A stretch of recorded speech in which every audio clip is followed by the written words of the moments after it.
graders, the class of 2032. That's pretty amazing. I am not used to standing in one place. And I know that's going to make it, I'm sorry. I'm so sorry. My name is Lisa Sequeira. I am the principal here at Tohoto Regional Middle High School. We have a big crew for you today to meet. And I'd like to right now introduce our assistant principal who focuses on the middle school students. That's Renee Legendre. We will introduce, oh nice, give me, yes, absolutely. Absolutely. So we are so happy. This is a wonderful turnout. It's really fantastic. What a special day this has been to see all of our students' wonderful work in all the grade levels. I know it was filled with excitement at the elementary school, and we had some wonderful presentations of innovative projects throughout the middle and high school. And then to end it with this transition, it is very special.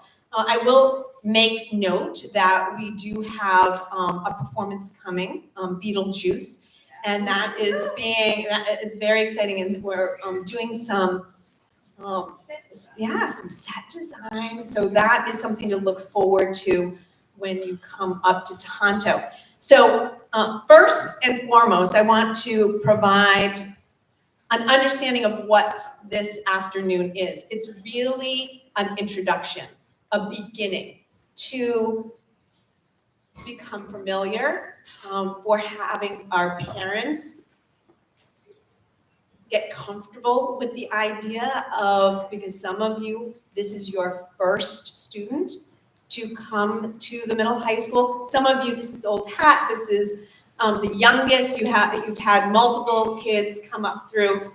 And we have the caring concern for making sure everybody has support and attention for this transition, because it is an important transition. And oftentimes we know that there is some anxious feelings around that. So if we can provide some steps moving forward to make this transition comfortable, that's what we're here for. So this is not an in-depth uncovering of all that is sixth grade. This is an introduction to say, what should we expect? And we're going to hear probably the highlight. We'll be hearing from some sixth grade students this evening. And just to provide an introduction, there are other opportunities for our students. And I want to, the other opportunities, we will have a fifth grade step-up day, and that is going to happen on June 4th. It coincides with the practices for the chorus and band concerts that happen here. And so we'll have fifth grade step-up day, and that's an opportunity for students to have the most important thing about step-up day is lunch. That is the absolute most important. They get to eat in the cafeteria, they'll eat with the sixth grade students, and they'll get a taste of what it's like to eat at Tohoto. That is the big highlight, and then we'll spend some time with our sixth grade team teachers. And then the other opportunity we will have is the day before school starts, we have a sixth grade orientation, where our sixth grade students will have an opportunity to meet up with our high school student council students, and they'll be guided through, get a tour of the whole school and learn how to open their lockers, and also become familiar with some of the students who are the role models in the school, and have familiar faces at every grade level. So there will be many opportunities, but we all know that it's important to start with this night because it's getting close. We're sliding to home of the school year, right? It's in a couple of weeks, it's April vacation, and then it's summer, right? That's what happens. So we know that this is what happens. So let me just follow along here. So again, my name is Lisa Sequeira. We have our admin team, Renee Alexandra, Rich Cameron is the assistant principal who focuses on grades 9 through 12. And then we have our middle school guidance counselor, Greg Picarello.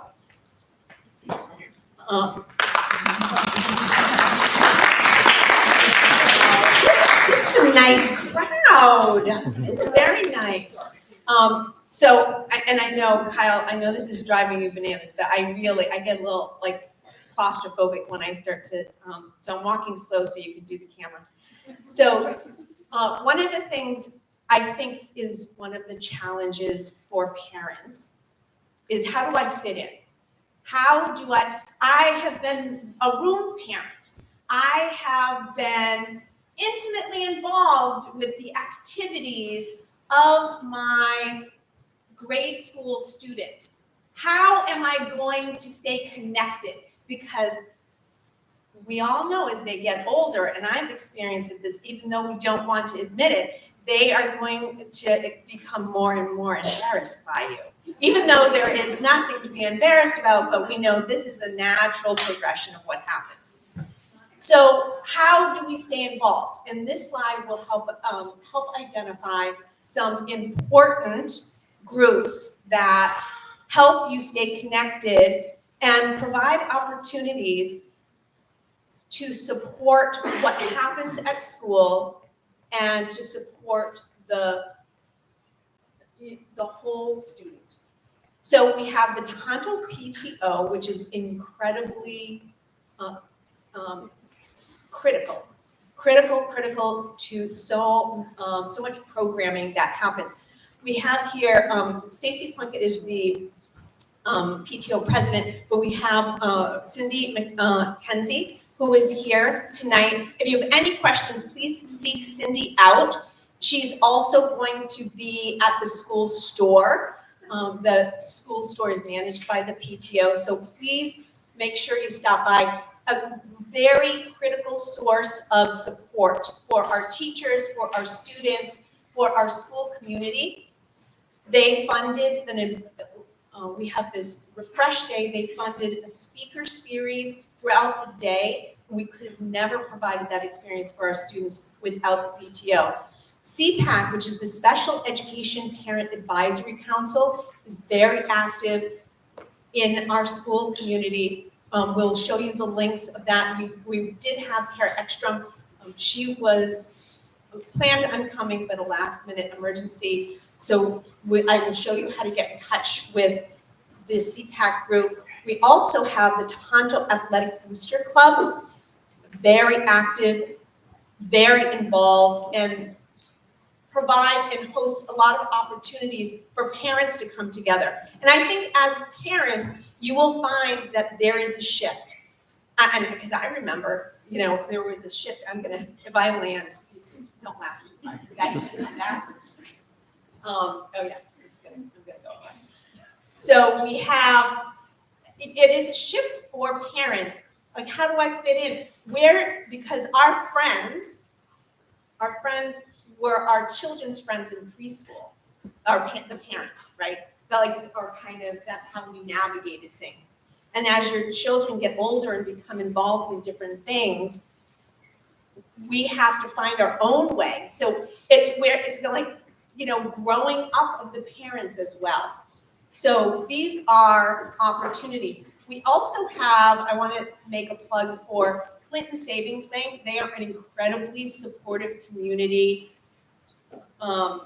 presence and provide many special opportunities. So how many people have Clinton Savings Bank's accounts from school? Because I know that you guys, there's Clinton Savings Bank accounts. So you can continue to use those bank accounts up here, and you can start new ones. And there's a branch right in the building, really building a sense of, personal finance responsibility.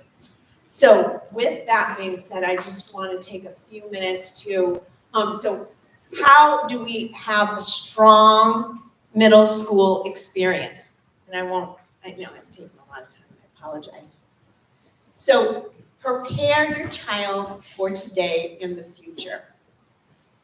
So we're preparing our children for what the daily assignments are, but we're also providing them opportunities for skills that they will use beyond today. And that's really what we want to focus on. The here and now, but building skills that they will use further on and beyond high school. Support your child's independence and encourage them to take risks and be self-advocates. This is when, as a parent, you're going to step back a little bit and tell your student, have you spoken to your teacher? Have you, and that can be scary. That can be scary. And I know some of you are going, oh, no, they're not going to speak to anybody. They will not speak to one person. Oh, but we can write an email to our teacher. Let's sit down and write an email to our teacher together. So promoting that self-advocacy. Be supportive, but don't enable. What does that mean? That means don't do the project. You are not doing the project. They are doing the project. Go do that project. I will get you the materials. You don't do the project.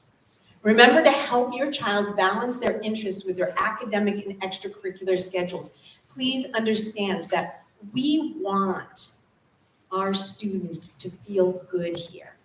We don't want them to constantly be stressed out. We want them to take academic risks. We want them to stretch themselves, but we don't necessarily want them to always be like, well, I can't join soccer because, well, what happens if I have a science test? We'll figure that out. We'll absolutely figure that out. You should be on the soccer team. Absolutely. You should be part of the art club because we'll figure it out, and it's all about, and that's part of prepare your child for today and the future. Learning to balance, because you've got to feed interest, you got to feed your soul if you're going to be successful in other areas. So I am going to hand the presentation over right now to Mr. Piccarello, and he's going to introduce our 6th grade team. And thank you so much for attending. And just so everybody, I'm sorry, I know, but just grab the mic. This is being filmed, so if there's anyone who's missed this, you can assure them that it will be posted on the same link that the school committee meetings are posted on, and we're going to send out this presentation for everybody, so you don't worry. Oh, thank you. So fancy. So I'm Greg Piccarello. I'm the school counselor here at Tohoto Middle School, specifically 6th through 8. I'm here to introduce the team. So first we have Ms. Cox, who is our math teacher in 6th grade. We have Ms. Speroni, who is our special ed teacher in 6th grade next year. You're done already, Ms. Little. Ms. Barry, social studies, and Ms. Galuska, who teaches science. We don't have him here, but Mr. Starziak is our ELA teacher. Do you want me to read that? I'll read it. The transition to 6th grade is a big step. Teachers in 6th grade work hard to create a program that meets the needs of our students while fostering a community of kindness and cooperation.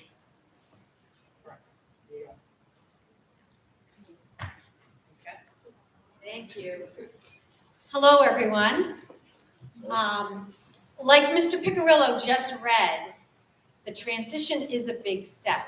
And it actually starts right now. It's starting today with this meeting.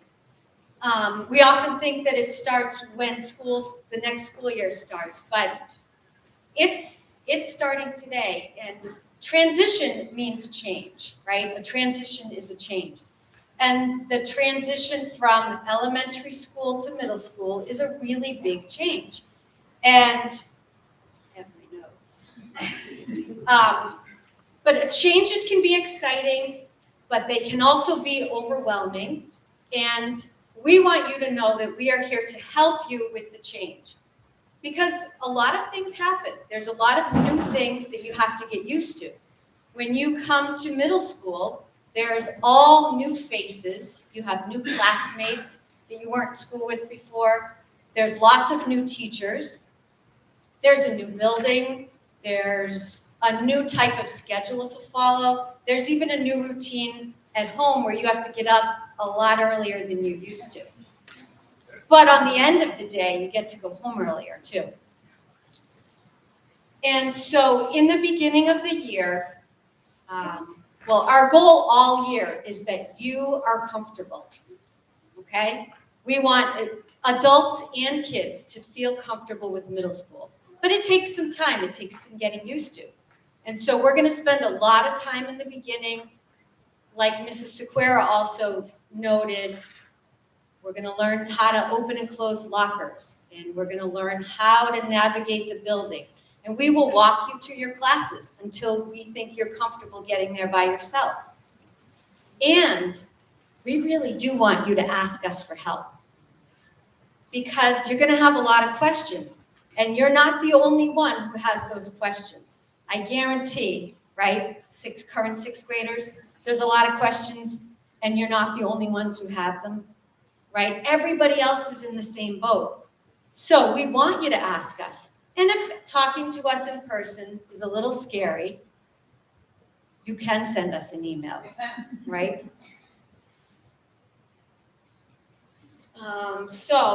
And one of the things that we notice as teachers is that the transition, a lot of it happens in the beginning, but throughout the whole year, things change too.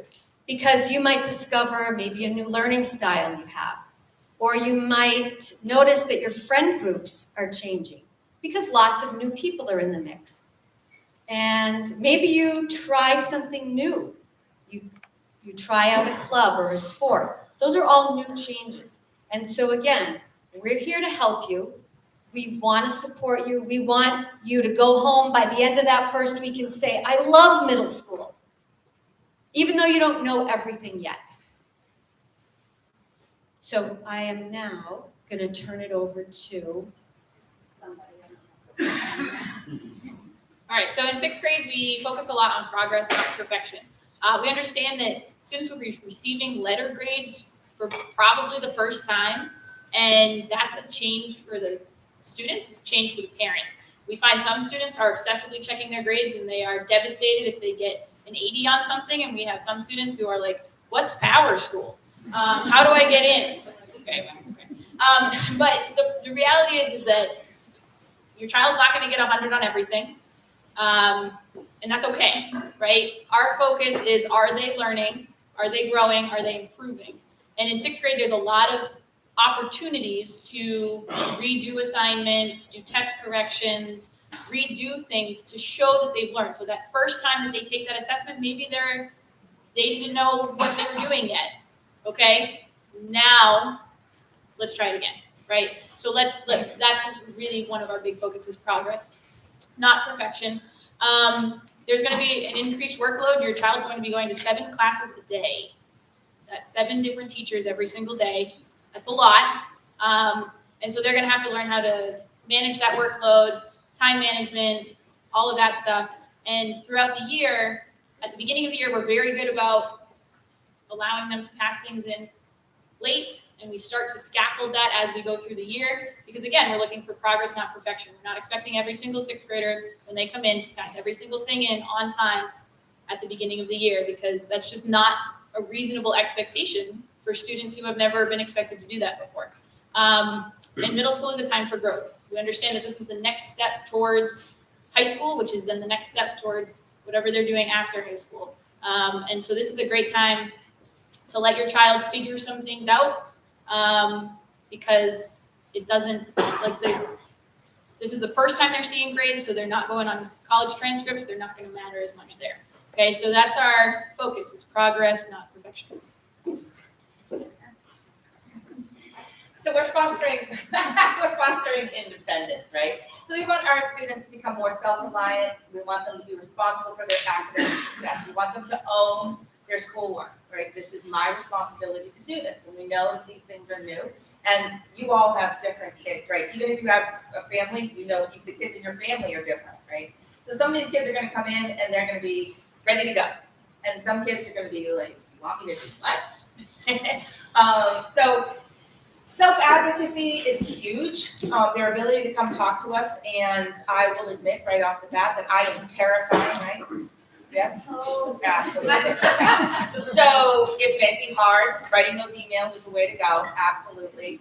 Or if you're having a hard time talking to one particular adult, maybe talk to a different adult that makes you more comfortable, right? And we're always happy to go back and forth that way, you know. We'll have a conversation together, that other teacher can go with you, right? If that's what it takes to get you used to doing that. Anything you can provide over the summer, if you go to a museum or an activity, encourage your student to talk to an adult that's not someone in their family, someone they know well, or have them pay for something at a counter so that they can kind of get used to those experiences. Because talking to us is going to be something they need to do. And sometimes it's in an uncomfortable situation. It's because they've lost an assignment and they need to ask for a new one and they're uncomfortable with that. So building those skills is huge. Once a student can self-advocate, they're going to be fine. They're going to be able to do all the things they need to do. Self-motivation, that one sometimes is, you know, again, some kids are coming prepared, that's who they are, and some are going to have some more trouble with that. And we're here to help support that. We understand that there's going to be growing pains as they transition to middle school. Our hope is that by the end of the year, they've got it down, right? They've come a long way. We see huge growth in 6th grade, but between what students start out doing in the beginning and what they did in the end, you know. I think these guys can even tell you, when we started at the beginning of the year, we started doing vocabulary, and they're like, you want me to do vocabulary? I don't know what this is. This is such a lot. And now they come in and they're like, phew, vocabulary, that's easy. I know how to do that. So another piece that they need to take responsibility for is how their words and actions affect both themselves and others. Kinds of things that they do and say are going to affect their relationships. A lot of students just like to kind of like the idea that pops into their head is what they say. And, you know, they can get into a little bit of hot water socially when that happens. So that's something else that we're trying to teach them, to kind of make sure that they have responsibility for the things they say, and maybe stop for a second and think about something before they just say it, and whether that's going to hurt someone else's feelings. We'll have kids who are having all different levels of success, right? Hopefully by the end of the year, everyone's having success, but they're all going to come in a different place, and it's going to have different levels of comfort. And so some of the things that, you know, you say when someone else is struggling can be hurtful. So we've had lots of, you know, social issues about those kinds of things. So teaching kids that they're responsible for the things they say, and that they will have, you know, issues with their friends if they're not careful about those things. So it's basically kind of, you know, being responsible for yourself. That's the kind of independence that we're looking for in 6th grade. Again, we're going to expect that there's going to be growing pains, but that as we progress through the year, all of it will become much, much easier. So, independence.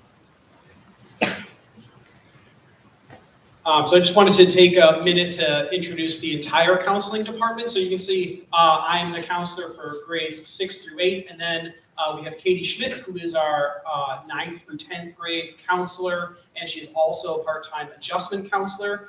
We have Eileen Rodman, who is our department head, and she's our high school counselor in 11th and 12th grade, especially helping your students in the process of applying to colleges or post-secondary plans, anything like that. We also have Kara Ford, who's our school adjustment counselor, and Dr. Kim Trainer, who's our school psychologist. So it's a big team, which to me means there's a lot of resources in the building for you and your students. And I think the counseling department is the type that we have the freedom to work with a lot of people and make connections and act as like a middleman for a lot of different departments of the building, and always here to help, whether it be a parent or a student or a teacher. We're always here to help work through problems and try to find solutions. So I didn't always have a slide about school counseling. This is my, I think I started in 2013.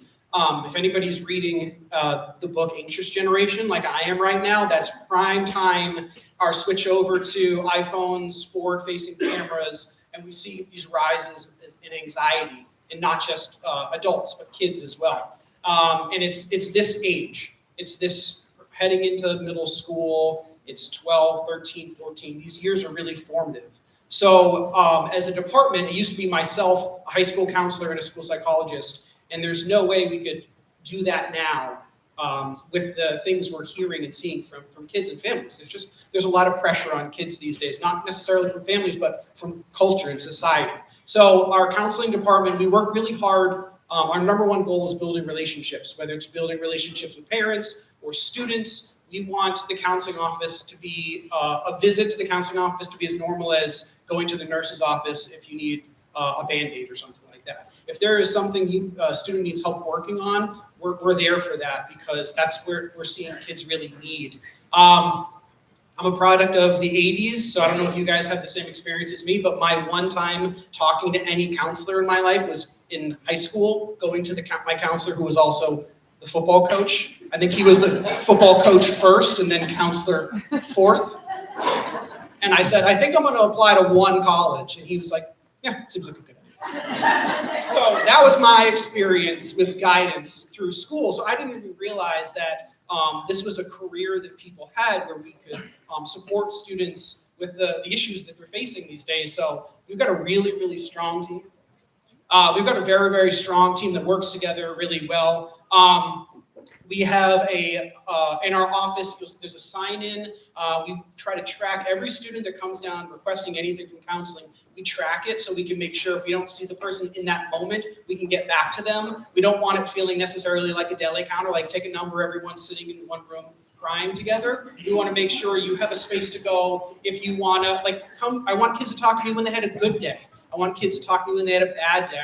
We want to be supportive to everybody, because we're all going through things right now. We all need support. The value of being heard is so important.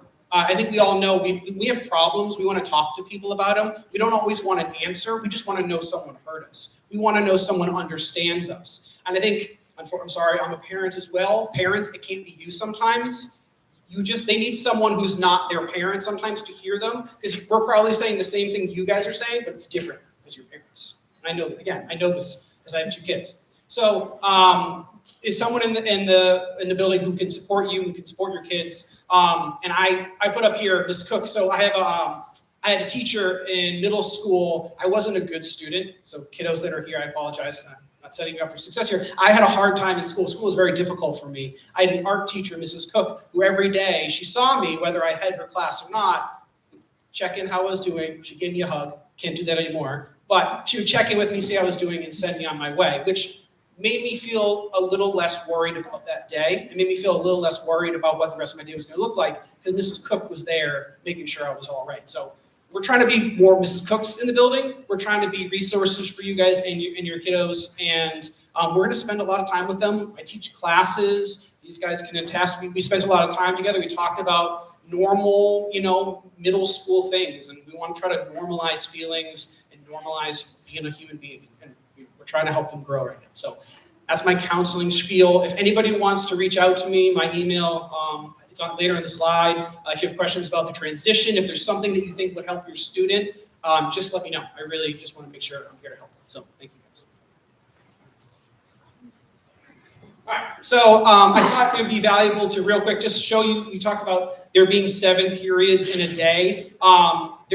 That's a lot of transitions. So 6th grade students are going to have their 4 core classes, their English, science, social studies, and math.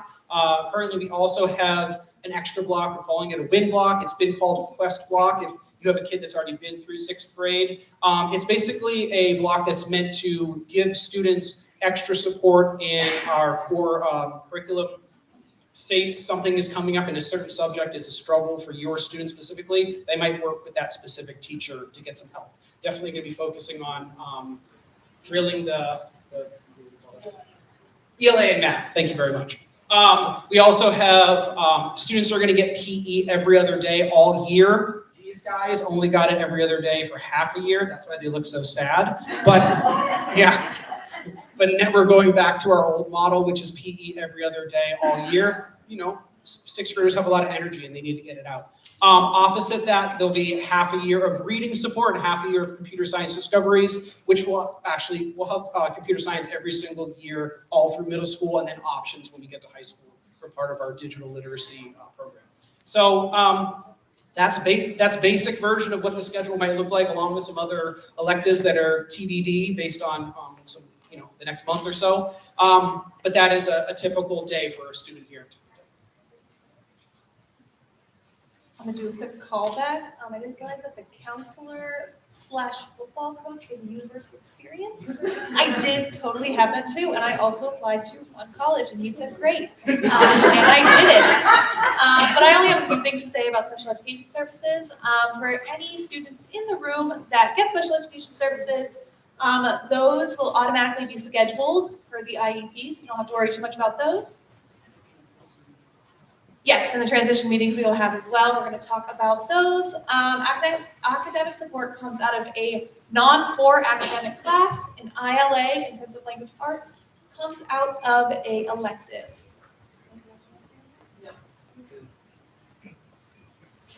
Yeah, so just to piggyback off of the special education slide there, the transition meetings, for those of you that have special ed students, we will make sure that we have a separate transition meeting coming into Tohoto.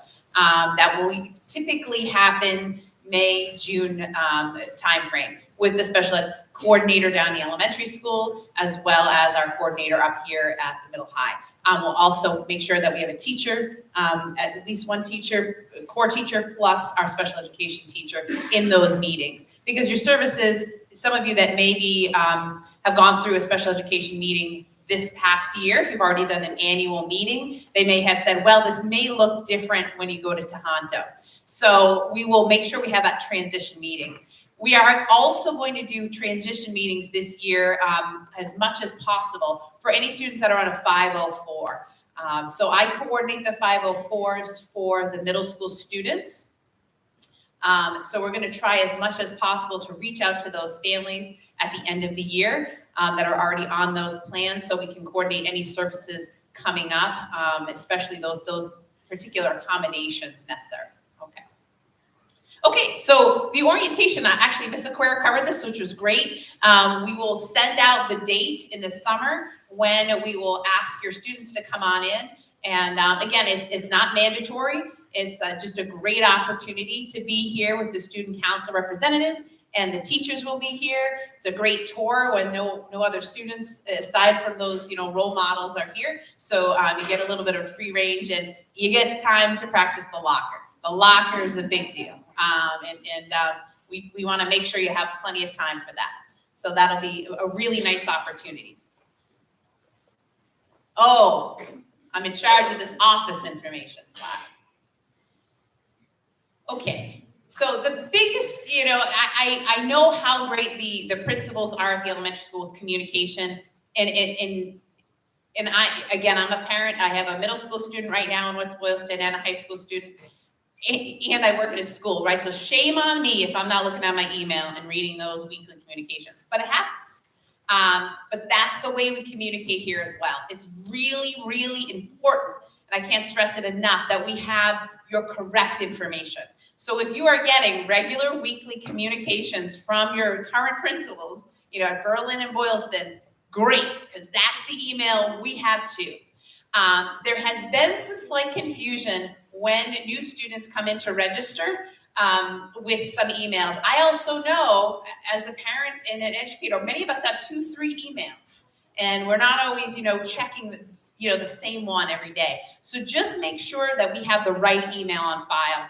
What probably we will do in the summertime, we communicate regularly, especially in August. We'll put out kind of a posting to make sure that we have your correct contact information. And if we don't, we'll send out a school messenger just to say, hey, did you get that last email? If you didn't, please let us know, because really so much information comes home in a weekly email from Ms. Aquera every Sunday evening, and it's just really essential that gets to you. Something that sometimes is a surprise is, physical exams, that we know they're annual, and I have to take off an hour on Friday to get my daughter one because we missed an appointment so she can play softball. So you won't be able to enter the door without that current physical exam. And many of you already have them from this past year, but if you don't, check the date. And what ended up happening, which was unfortunate last year in the fall, was we had some students that wanted to do soccer and they didn't have that physical yet. So just as a FYI, there's some of those ready meds will do the sports physicals, appointments. So just kind of be on the lookout when that annual appointment is for your student. We need that when they walk in the door. The nurses have become really, really, on top of that for good reasons. But so just please make sure you have that into us. Attendance. The biggest thing here is, and I know the elementary schools have different ways to communicate that attendance piece. Here is you can call the main line and leave a sick attendance, out today for your student, or we will send out in our communication. Ms. Sequeira is also going to show you the website, kind of how to navigate contact info. You can also send an email to our secretary if your student's going to be out. And yes, I would love to show you some of the updates on the district website. We've been working really hard. Actually, I see the superintendent in the back here. Mr. Ganim's here. He's had the technology director, coming in and really updating our website so it's user friendly. And there's lots of great links on there. And getting to the individual schools, you'll get a lot of great information there. So is everybody noticing what I'm doing? So we go to the regular district website, Right there. and then if we go all the way to the right-hand corner, we can go to schools. And we click down and wait. There we go. Look at this. And if you scroll down, Right. Oh, wait a second. Are we a national blue ribbon school? yes, Ms. Sequeira. Oh, and then we have this has been reformatted. It really we got a lot of feedback from staff and parents from our school council, And really allowed us to, what do parents need? And so middle school information, high school information, contact directory, register your child, and the lunch menu. Everybody's like, we need a tab for that, and you do, because that's the number one. So let's look at this middle school information. Oh, wait a second. I think I double clicked. So middle school information. So the first thing is the program of studies. That was the one from this year. And then we have additional tabs: scheduling, handbooks, summer work, National Junior Honor Society, which is, we actually have to put that tab, and then athletics. So it really is a much easier website to navigate. MCAS update, district report cards. So these are news and announcements, really those kind of pressing issues or things that are coming out right now. We have links to scholarships. We also have a lot of great photographs, our mission and vision. And if you scroll down, this is a really nice, this is our calendar that is updated. So we have a school-wide calendar that is updated, kind of syncing, as we're changing it. So this is a really great spot for, it's not district-wide, this is for Tohoto. If you go back to the contact page, I just want to show them that where to kind of locate. Yeah, it's that contact information tab. So if you have questions throughout the summer, all of the emails and phone numbers, and if you keep scrolling down, I think they have our roles and kind of who to contact when. This is a great resource when you said, oh, I wanted to ask about this, but it's July. Will anybody answer me? There'll be people in the office throughout the summertime. So feel free to either email or call. And many of the teachers are not here, but if you want to email an admin, or if you want to give a call to the main office, that way you'd be able to get a response. So just please take a look, play around a little bit with the Tohoto piece of the website. They continue to update it, and we're really, really happy about that. It's much easier to navigate. I know that some middle school teachers have individual web pages, and I'm not sure if those will go on here or how that's going to work, but there are middle school teachers and teams. I know 6th grade had like a website at one time. 7th grade has individual pages. So that'll all come through your child's Google email and Google Classrooms oftentimes, okay?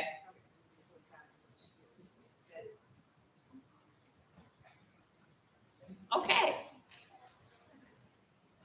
Okay. So we're at our closing, but Ms. Sequeira do you want to bring up your guests now or? So this is the most important, the absolute most important part of the presentation.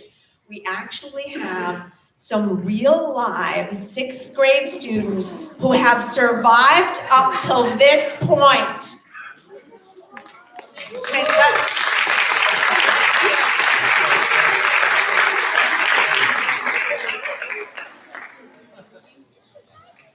so we have, so they've been asked to share a little bit of their experience and to help answer any questions. Mr. Picciarello, because people are way more comfortable with you than me, maybe. I don't know. Okay. So we're gonna have Mr. Picciarello because we've talked about different things that they may want to share. You know, some maybe highlights, maybe, you know, something special, something they've learned. So yeah, we just want to say thanks, Evelyn, Varsha, and Sasha gave their time to speak to you guys, which we really appreciate. So we just love to.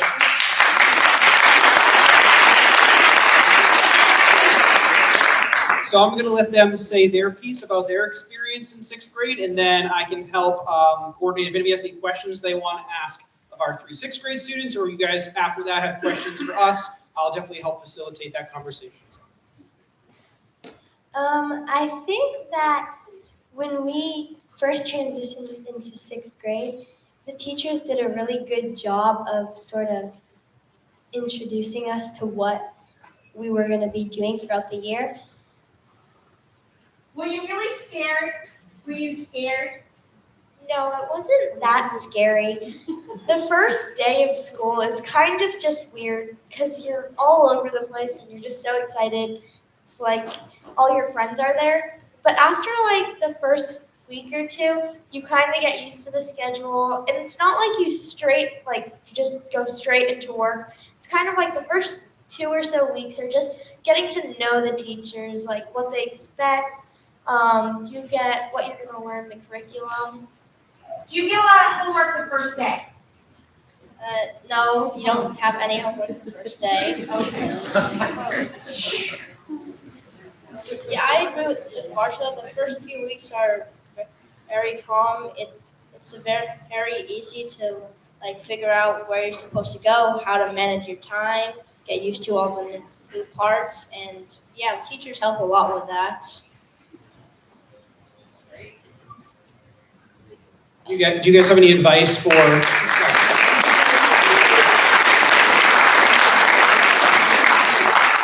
We do have a lot of 5th graders, soon to be 6th graders here. Do you guys have any advice for them about maybe the transition or things that you were worried about walking in the building that you realized afterwards, like it wasn't such a big deal? Is there anything standing out to you guys? Well, first,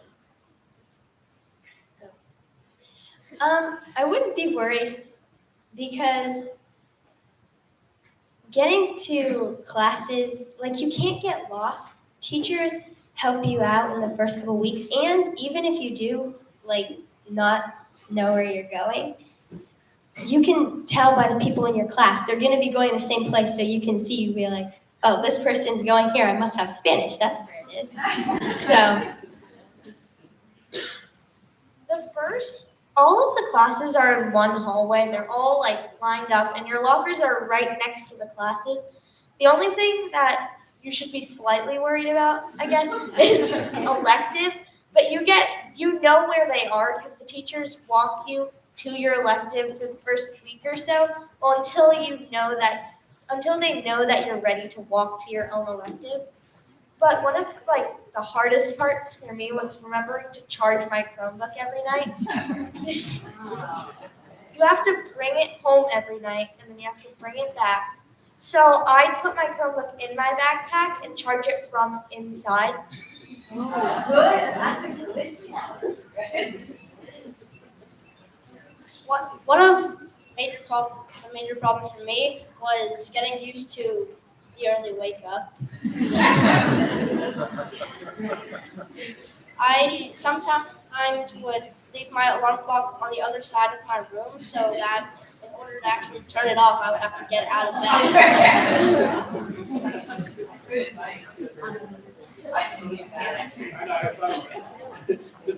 Does anybody have any questions for our sixth grade students? Because we want to give them the opportunity to answer. I could speak, but they just are going through this experience now. So if anybody has any specific questions for them, yes. How much homework are you doing now? We don't have a lot of homework because you get like one sheet of math homework for the whole week, and then the rest of it is just things you haven't finished, or like there might be like something every other week. We do not have a lot of homework, and it's really easy to manage how much we do have. Good question to answer. And I think a lot of it in sixth grade is things you don't finish in class go home. So your student it might be harder for them. They might be bringing home more, and that's just something to talk through with them and talk through with teachers. But I think we see a lot of that times it's work that's done in class that's not quite finished that ends up going home. So you can work. Yes. There's a variety of electives, and so if you and your friend pick an elective together on purpose, you're not going to get into the same elective, but there's a chance you could. So I wouldn't base your electives off of your friends. The electives that we have are art, Spanish, jazz band, chorus, band, and Lego robotics. And if you're not put into the elective that you want first, you also get a second pick for your electives. That was the one piece that I didn't put up there was the elective choices. We typically have one period for sixth graders for the electives that they're choosing, just because we're going through just picking what classes are going to be available. Every year it's slightly different. So for these guys, that's what they've had, but that's not exactly necessarily what it's going to be next year. But that information is going to go out when we send out the scheduling information.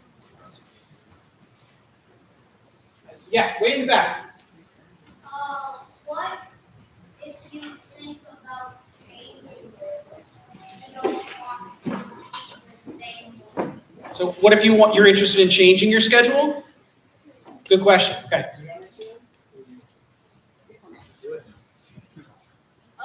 Yeah, if you're not comfortable with the electives or how your schedule is working out, towards the end of the first quarter, you can go to the office and request a change in your schedule and electives. The counseling office is a place to do that, and typically we try to not wait too long. And if you know pretty early on that you're unhappy with something, you want to talk about it, because we don't want you stuck in something that you're not enjoying. But say earlier the better when it comes to changing schedules, for sure. Yes. How long in each class block and what is the time interval between when they have time to go? They time to go to their lockers class, or they just go one class to the other? Good question. So each class is 48 minutes, and you get 3 minutes to transition from class to class. So that means going to your locker, having to fill up your water bottle, going to the bathroom.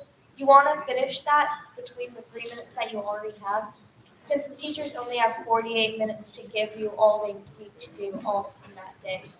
Does anybody yell at you if you don't get to class on time? Like that just seems like a really, really short time. Like, do you do that? Like, is it possible? Like, what happened? So the teachers do not yell at you if you're it also kind of depends on how far it is into the year, but either way, teachers don't yell at you. They'll just, honestly, I don't think they say anything there.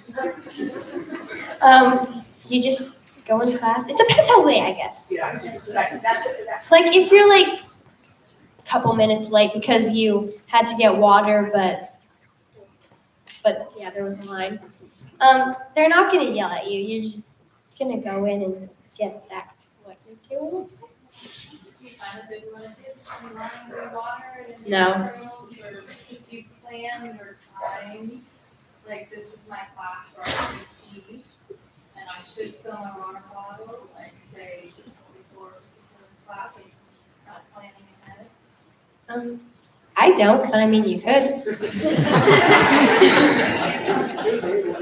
Yeah. Any teacher who's not gonna be your side, Good question. So I think that, as they kind of noted, 3 minutes between classes, but majority of the classes are in one hallway. But then, if you're going from electives, if you have PE, you have to make it back to the 6th grade hallway, that might be a time, right? Oh, I don't have time to stop at that period. The period before, I should stop and use the bathroom, grab one of the books I need, things like that. So I do think there's some planning that can happen, and that's something we can do with the teachers. The counseling office can do that. Sometimes you just need help kind of getting used to things, so. Yeah. Yes. How do you decide which electives are gonna be available for 6th graders?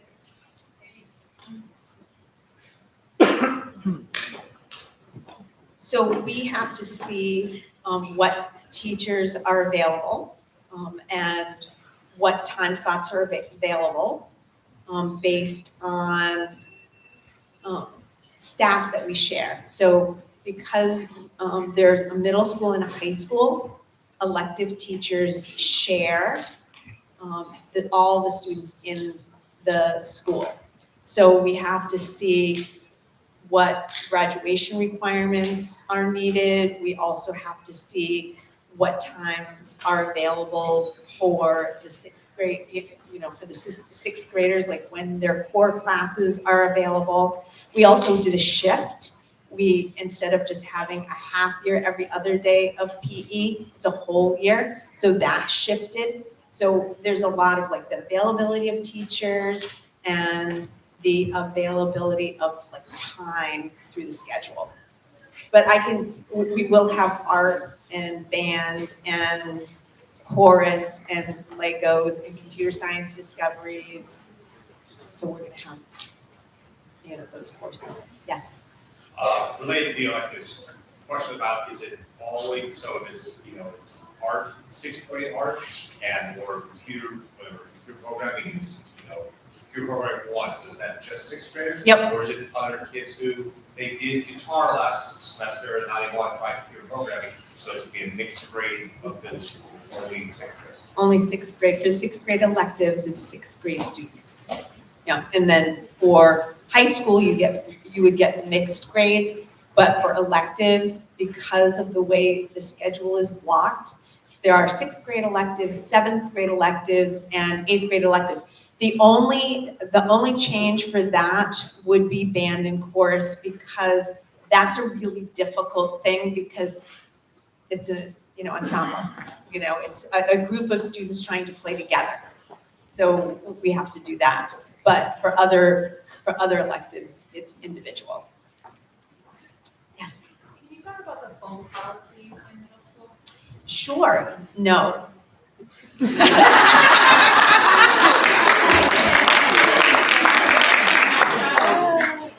Yes, well, I'm going to have Ms. Legendre. I do want to make a plug for this, though. I have read The Anxious Generation. I absolutely, please read that book. It's probably one of the most important books that you will read, raising a child to today. My biggest advice to anyone who has a middle school, because we know we want our children to be able to contact us if they've missed the bus or when they're done with practice. We know that. We want them to be able to text us and call us. They do not need a smartphone. They do not need a smartphone. I had a flip phone. Does anybody remember the era of the flip phones? That is all they need. They do not, I know this may seem radical, they do not need, and I'm gonna just say it, they do not need the garbage that comes through social media. They just don't need it. They do not need it. I am all about the flip phones. And send them to school with the flip phones. If you want to, kind of navigate social media with, but it's, our children are too precious. They're just too precious. Just quickly on that, we are, there is going to be some information coming out. We are working on trying with the school committees and the subcommittee policy and the technology subcommittee, working on what might be an actual policy for cell phones. In our handbook, right, we have procedures, right, and protocols. And right now, middle school students, they are not supposed to have their cell phones on them when they are, or using them at all during the daytime. Sixth graders are actually really good about that. Sixth graders, for the most part, have their cell phones in their backpacks, in their lockers. We don't really have to worry too much about the sixth graders. So you guys are doing an awesome job with that, really good. You notice that hoodies are really a big popular item for many reasons, right? One of them is because that really cool pocket. And so it then becomes a bit of a challenge to navigate, especially as the students are getting up to 8th grade. So we're really trying to take a look at what is the best thing for our school, for our learning, because there's also two sides to that story. We have a lot of great apps that the teachers, especially in high school, use for some tools, right, in their classroom, for some resources. So we're really working on an actual policy. We don't have that yet. We do have protocols and procedures that we follow in our handbook that's outlined right now. Well, we are going to be looking for parent input. We've just put together kind of spearheading, asking the subcommittees of the school committee what they would like to do as far as next steps.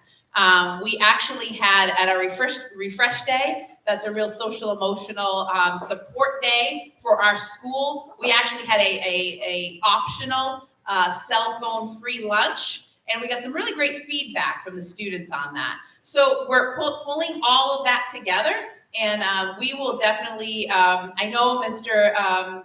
Superintendent Ganem had pushed out to the whole district kind of this toolkit that the Attorney General is kind of sharing with all districts. So take a look at that if you haven't already. I believe, yes, we have it on our presentation here. We're gonna also send this out to all of you. So you have so this is a QR code right here, so you can take a look at that toolkit. So be informed of kind of some options, what other districts have done so far. Because there are both sides to this, right? But the social media piece, we've seen a great impact throughout all communities.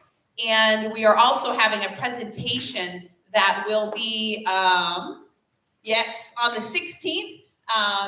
The superintendent again has also put together this presentation. It will be virtual, so you can access this from home. And this will really kind of teach us a little bit more about that social media piece, about cyberbullying. It's a really great presentation. I believe the elementary schools may have already had some portion of that, and this will be another follow-up for you. So more to come on actual policies, but we do have procedures that we follow. And I have to say, 6th grade teachers are great about, kind of reinforcing the need to be present. And 6th graders have done an outstanding job this year about really being present and not using their cell phones in school.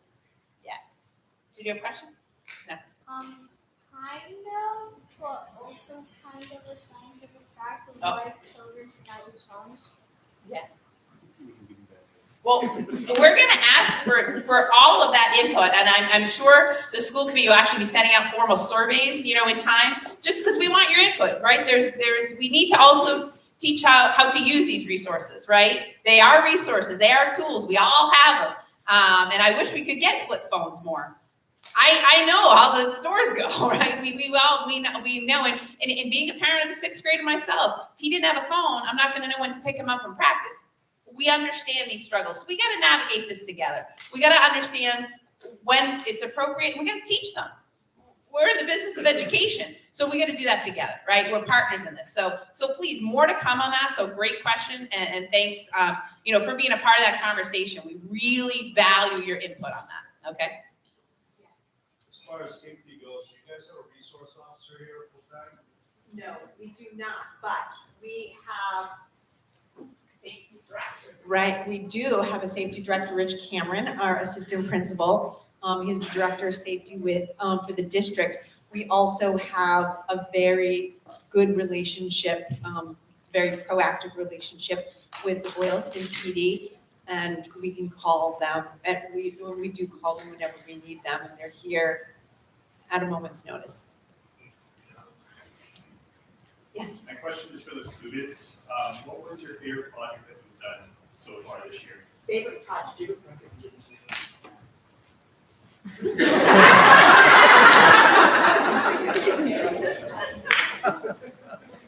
My favorite project was pretty recently in science. We were tasked with like drawing out a fossil dig, like a site where paleontologists had found a lot of fossils. Like it was very, very enjoyable and it was honestly a good way to like learn about how fossils are found, like where they are. Great.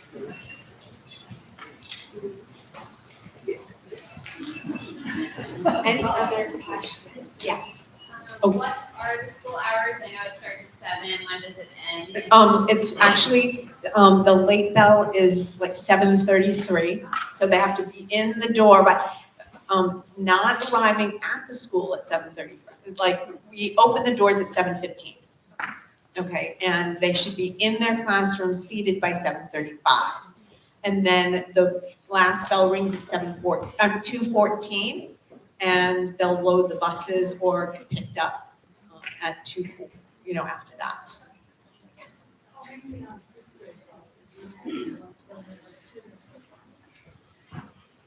So coming up, I believe there are a combined between Berlin and Boylston. I believe at this time, at the last I checked, it was a total of 88 combined.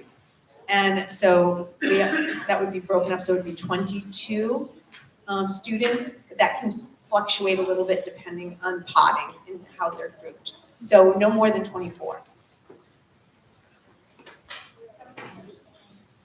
Yes? Do you announce when the buses arrive in the afternoon? That is an excellent question, and I feel you because I was always worried about the buses.